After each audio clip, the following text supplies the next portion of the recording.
Tony, firstly, training camp has been long, grueling, hard. First time in a couple of years you've got to make the weight. Are you feeling as strong as you ever have in your life and as confident ahead of this almighty challenge? I'm always confident, Adam. It's been a long camp, yes. I've been very diligent in the way I prepare. Making weight is not an issue. Oleksandr faces the exact same problems as I do when it comes to making weight. Me and him are very similar in size. We are basically heavyweights who have to make weight. This is the modern day system, and by moving the weight category to 200 pounds when it used to be, I think it was 186, that's what that allowed. It allowed the smaller heavyweights to come down, so it's not an issue. I've shown what I can do at heavyweight, and believe you me, I will show even more what I can do at cruiserweight, because I am only faster, sharper, possibly even stronger at cruiserweight. But I go in here and for the first time genuinely in my life I feel like I meet a man who has exceptional skills, an exceptional amount of talent. He has everything I have besides that one thing, and that's the fact that I can switch someone's lights out within 1 second.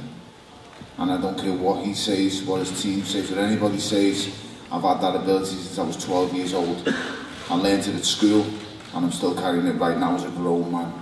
I can turn people's lights out with the blink of an eye. It's never happened to him before, but it could happen to him on Saturday night. Either way, I'm going to find a way. Tony, people forget you had a terrific amateur career. You've shared the ring, both as a professional inside and under the lights, and in sparring with some great fighters over the years. Is Oleksandr Usyk the best, in your opinion, yes, that you'll ever share a ring with? Yes.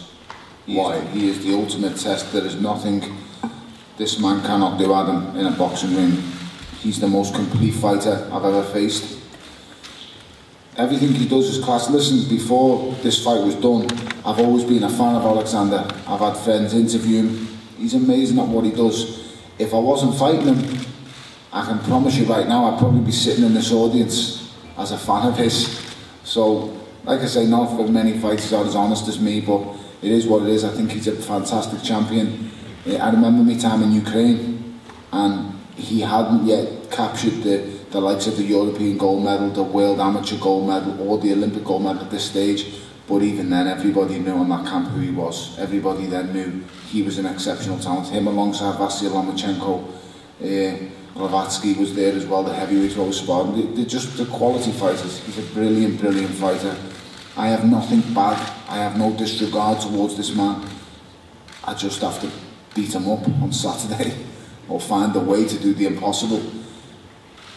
I want to tell you how, I really do, and I want to just blurt my mouth out and say, but then for once a little man next to me could probably beat me up now at this stage, so I'm going to just keep my mouth shut and say the only chance I have is a puncher's chance. I cannot outbox this man. He is a formidable opponent. He has everything that any boxer could possibly want, and even worse than that, he's a horrible southpaw.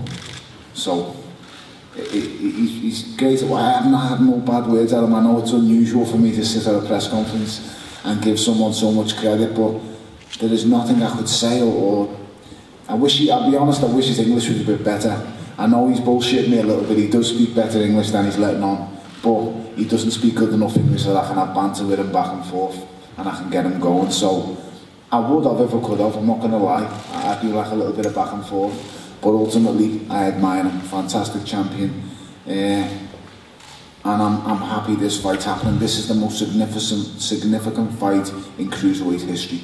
It's the richest fight the cruiserweight division's ever seen, and you know who brought that to the table? I did.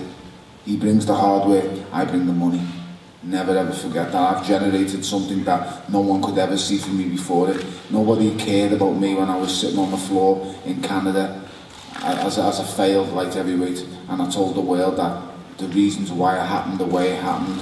No one cared about me after the crazy, cleverly rematch, and everyone said it was terrible, Tony Bellew's crap, he's this, he's that. No one listened, no one believed. You know who did believe? A couple of people sitting here with me, the family at home, my team around me, my father, Gary Disley, my wife, my kids, they all believed. Every one of them believed, and look where I am now, and that's what belief can get you. I've failed many times, But right now I'm about to take the greatest step of possibly any British fighter's ever took. And I'm going to do it on Saturday night. Just finally for now, Tony, I know tactics are top secret. You've won your last 10 undefeated since that night in Canada. How worried are you that this last fight that you've gone on record and saying, you've told Rachel, you've told Dave, you've told Eddie, you've told all of us, it will be the last one on Saturday night. How worried are you about a final failure after so much recent success? Do you know what, Adam? We all fail in life. Now, I have failed on a greater scale than anybody probably in this room has ever failed before. But you know what? I've also reached greater heights than most people in this room have ever reached before. And to reach the great goals, you have to take great risks, and sometimes they go wrong. Make no mistake, I can lose on Saturday night. If he's as good as everyone thinks he is, and as good as everyone says he is, then I could lose Saturday night, no problem. I've got no problem with that. But what would have haunted me much more was if I would have stayed retired. And then when he calls my name with all them belts around his waist, I just walk away. That would have haunted me. That would have haunted me. And it would have, I can't even think about doing it. So I made the phone calls. I made it happen. Yes, I can lose this fight. Not many people say, well, yes, I can. Of course I can. He's very good at what he does. Do I think I'm going to lose the fight? Absolutely fucking not, no. I'm going to beat him. I'm going to stop him. I'm going to break his heart. And you look in my eyes when you say that, and I tell you now, me, no, every single person will believe when I'm saying it. I'm going to get him. I'm going to get the monster. It's time to let a monster catch a monster. I'm telling you now, mate, I'm going to find a way. As good as he is, as great as he is, he's meeting someone with something inside him. I can't even put it into words what goes through my head. I don't know what I'm going to do. I don't know when I'm going to do it. I just know I'm going to punch him in the face really, really, really hard on Saturday night.